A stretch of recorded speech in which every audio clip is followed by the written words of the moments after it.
There were a number of questions to ascertain where programmes and projects found themselves now. One of these was on the transition from maternity leave to parental leave, with the Minister, Christian Santos, telling the GST's Trish Sanchez there had been significant developments and that all the social and financial implications were being looked at, with the government on track to fulfilling its manifesto commitment. An issue raised in Parliament was a number of claims awaiting the appointment of a chairperson at the Employment Tribunal. Although 34 of these had been heard since a question was last asked, 27 are pending, with the government saying it's dealing with a backlog. We also found out there'd been a number of reports by the Environmental Agency's chief executive and her predecessor raising serious concerns on the inordinate levels of overtime earned by the management team identified in the Principal Auditor's report. Madam Speaker, the Chief Executive of the Environment Department and her predecessor raised these concerns with the former Chief Technical Officer, the former Chief Secretary and his predecessor, with senior officers in the office of the former, that's times 2, Chief Secretary, with the former Principal Secretary, the current Principal Auditor and the former Principal Auditor.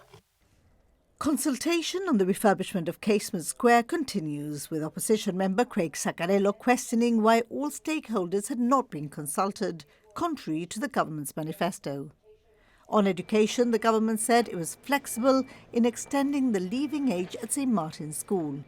Education Minister John Cortes told Giovanni Origo this was now happening at the college.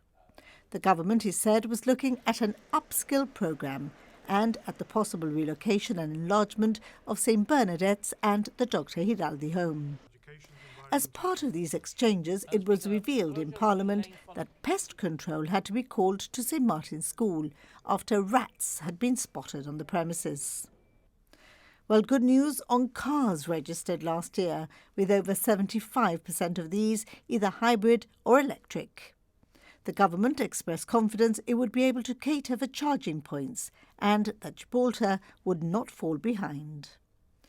We also learned there's a new tender process coming up for electric buses. The last tender was awarded in December 2020. The government did not go ahead with this at the time due to its finances then.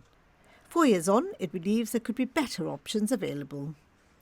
And some light relief, with questions on the measures to be introduced to prevent any further migrations by Barbary macaques.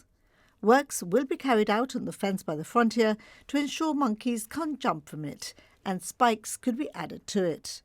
The tunnel team will also be on extra alert to ensure there's no more monkey business.